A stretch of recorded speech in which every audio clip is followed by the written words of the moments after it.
প্রিয় শিক্ষার্থী বন্ধুরা, আজকে যেটা আমরা জানবো সেটা হচ্ছে নিউটনের দ্বিতীয় গতিসূত্র।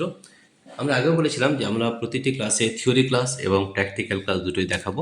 তাহলে আমাদের নিউটনের যে দ্বিতীয় সূত্র রয়েছে সেখানেও কিন্তু কিছু প্র্যাকটিক্যাল ক্লাস রয়েছে। তোমরা আমাদের অ্যাপের মধ্যে চলে যাবে, আমাদের অ্যাপ ডাউনলোড করবে এবং সেখান থেকে প্রচুর কিন্তু এই ধরনের উদাহরণও পেয়ে যাবে। তাহলে সব থেকে প্রথমে যেটা আমরা করবো সেটা হচ্ছে নিউটনের দ্বিতীয় গতিসূত্র, Newton second law of motion সম্পর্কে জানবো এবং শেষে কিন্তু আমরা প্র্যাকটিক্যাল ক্লাস করেও দেখাবো। আমরা জানি যে বস্তুর উপর অপ্রতিমিত বল প্রযুক্ত হলে বস্তুর গতিবেগ পরিবর্তিত হয় এবং অর্থাৎ প্রযুক্ত বল বস্তুর ত্বরণের সৃষ্টি করে। নিউটনের প্রথম গতিসূত্রের বলের ধারণা দেয় এবং নিউটনের প্রথম গতিসূত্র থেকে জানা যায় যে প্রযুক্ত বল বস্তুতে ত্বরণ সৃষ্টি করে।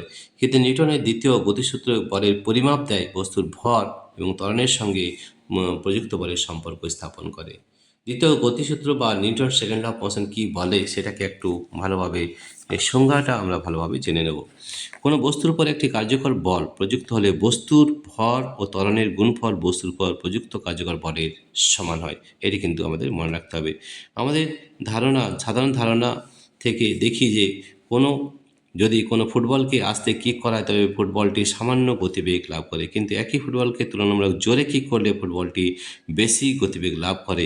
অর্থাৎ বেশি বেশি গতিবেগ লাভ করে অর্থাৎ ফুটবলকে ফুটবলকে তুলনামূলক জোরে কিক করলে ফুটবলটি বেশি গতিবেগ লাভ করে এবং ফুটবলটিতে বেশি ত্বরণ সৃষ্টি হয়। পরীক্ষাগতভাবে নিউটন দেখান যে বস্তুতে উৎপন্ন ত্বরণ বস্তুতে প্রযুক্ত বলের সমানুপাতিক হয়। F is directly proportional to A সমানুপাতিক হয়। আবার আমরা যদি ভিন্ন ভরে দুটি ফুটবলে সমপরিমাণ ত্বরণ সৃষ্টি করতে চাই তবে দেখা যায় যে ভারী বলটিতে হালকা বলের তুলনায় বেশি বল প্রয়োগ করতে হয়। অর্থাৎ প্রযুক্ত প্রযুক্ত বল বস্তুর ভরের সমানুপাতিক হয়। এফ ইজ সমানুপাতিক এ, ঠিক আছে, এম সমানুপাতিক এম। সুতরাং ভর ধ্রুবক থাকলে এফ ইজ সমানুপাতিক এ এবং ত্বরণ ধ্রুবক হলে এফ সমানুপাতিক এম, ঠিক আছে। সমীকরণ দুটিকে একত্রিত করে এফ ইজ সমানুপাতিক এম ইন্টু এ বা F equal to K into M into A, যেখানে কে হলো একটি সমানুপাতিক ধ্রুবক। এখন বলের একক এমনভাবে পছন্দ করা হয় যে একক ভরে অর্থাৎ এম ইকুয়াল টু ওয়ান বস্তুর ত্বরণ একক এ ইকুয়াল টু ওয়ান হলে কে ইকুয়াল টু ওয়ান হয়। অর্থাৎ একক বল হলো এমন বল যা একক ভরের বস্তুর উপর ক্রিয়া করে বস্তুতে একক ত্বরণ উৎপন্ন করে। সুতরাং একক বলের ধারণা অনুযায়ী 3 নম্বর সমীকরণকে লেখা যায় F equal to M A, অর্থাৎ প্রযুক্ত বল সমান বস্তুর ভর গুণিত বস্তুর ত্বরণ। এটি নিউটনের দ্বিতীয় গতিসূত্রের গাণিতিক রূপ। তাহলে F equal to M A এটা আমি কিন্তু প্রমাণ করতে পারলাম, ঠিক আছে। তাহলে এফ ইকুয়াল টু এম এর সমীকরণ থেকে আমরা যা জানতে পারি তাহলে আমরা কি এখান থেকে জানতে পারি। এখান থেকে আমরা 4টে বা 5টা জিনিস জানতে পারি। কী জানতে পারি? এম এর সমীকরণ থেকে জানতে পারি প্রযুক্ত বল এফ এর অভিমুখ ও বস্তুর গতির অভিমুখ একই হলে বস্তুটির গতিবেগ বেড়ে যাবে, ফলে বস্তুতে ত্বরণের সৃষ্টি হবে। আর ত্বরণ equal to F by M হবে। বল যতক্ষণ প্রযুক্ত হয় ততক্ষণ বস্তুটির মধ্যে ত্বরণের সৃষ্টি হয়। বলের ক্রিয়া বন্ধ হয়ে গেলে বস্তুর বেগ আর বাড়ে না, ত্বরণ শূন্য হয়।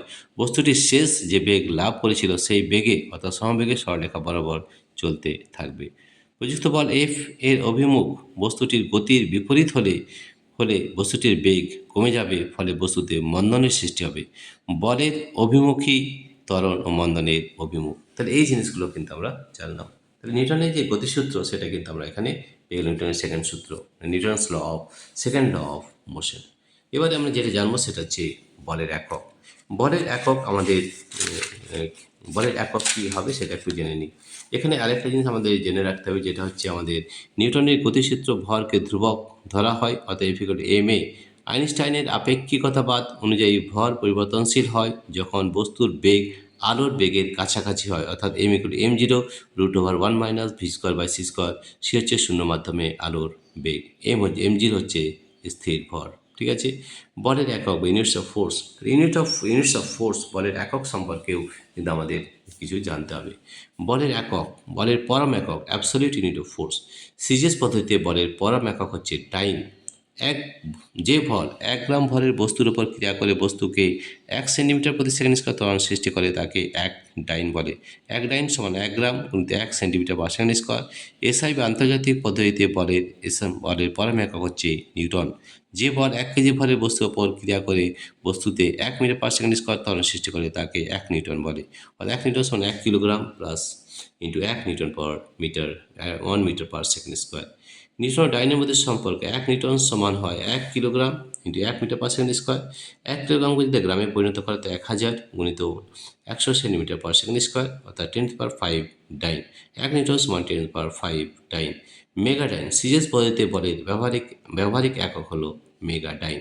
1 মেগা ডাইন সমান 10⁶ ডাইন বা 10 নিউটন। 1 মেগা ডাইন সমান 10 নিউটন। এটা কিন্তু আমাদের মনে রাখতে হবে, ঠিক আছে। এবার হচ্ছে বলের অভিকর্ষী একক। আমাদের দুটো একক হয়, একটা হচ্ছে বলের পরম একক, একটা হচ্ছে বলের অভিকর্ষী একক বা গ্র্যাভিটেশনাল ইউনিট অফ ফোর্স। এই gravitational unit of force CGS পদ্ধতিতে বলের অভিকর্ষীয় একক গ্রাম ভার। সিরিজ পদ্ধতিতে বলের অভিকর্ষ একক হচ্ছে গ্রাম ভার। 1 গ্রাম ভরের কোনো বস্তুতে পৃথিবী নিজের কেন্দ্রের দিকে যে বলে আকর্ষণ করে সেই বলকে 1 গ্রাম ভার বা 1 গ্রাম ফোর্স 1 গ্রাম ফোর্স বলে। 1 গ্রাম ভার অর্থাৎ 1 G into 981 centimetre per second square 981 dyne. SI বা আন্তর্জাতিক পদ্ধতিতে বলের অভিকর্ষীয় একক কিগ্রা ভার বা kilogram KG force kilogram force. এটা হচ্ছে এসআই পদ্ধতিতে, ঠিক আছে। তাহলে এগুলো আমাদের মনে রাখতে হবে। 1 কিগ্রা ভরের কোনো বস্তুতে পৃথিবী নিজের কেন্দ্রের দিকে যে বলে আকর্ষণ করে সেই বলকে 1 কিগ্রা ভার 1 কেজি ফোর্স বলা হয়। 1 কিগ্রা ভার সমান 1 KG into 9.81 metre per second 9.81 newton. নিউটনের দ্বিতীয় গতিসূত্র থেকে প্রথম গতিসূত্রের ধারণা। আমরা নিউটনের দ্বিতীয় গতিসূত্র থেকে প্রথম গতিসূত্রের ধারণা কিন্তু পেতে পারি, ঠিক আছে। এগুলো আমরা আবার আলোচনা করব।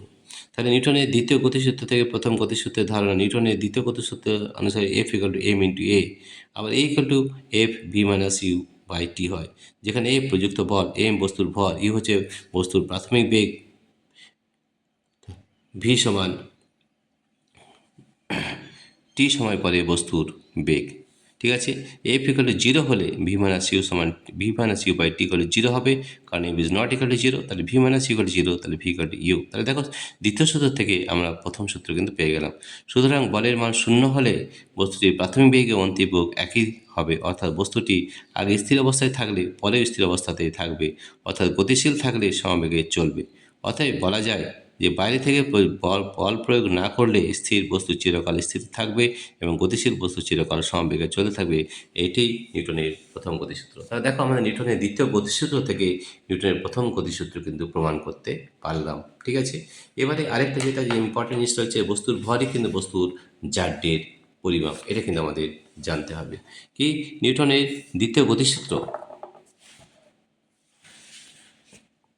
এখানে দেখো বস্তুর ভরই বস্তুর জাড্যের পরিমাপ। নিউটনের দ্বিতীয় গতিসূত্র থেকে আমরা জানতে পাই F = ma, যেখানে m বস্তুর ভর, F বস্তুতে প্রযুক্ত বল and a বস্তুর উৎপন্ন ত্বরণ।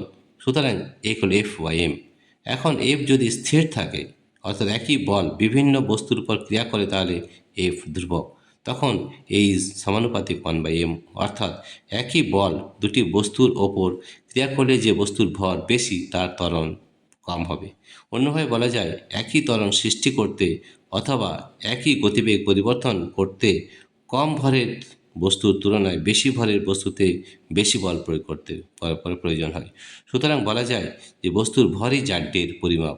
সুতরাং বস্তুর ভর হলো বস্তুর সহজাত ধর্ম, যা জড়তাজনিত বাধার সূচক।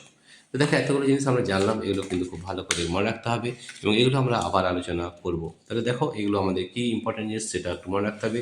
যে বলের আমাদের পরম একক অ্যাবসলিউট ইউনিট অফ ফোর্স, সেটা হচ্ছে ডাইন এবং নিউটন, এবং বলের অভিকর্ষে যেটা একক সিজিএস একক হয় গ্রাম ভার এবং এসআই একক হয় কিলোগ্রাম ভার বা কেজি ফোর্স, ঠিক আছে।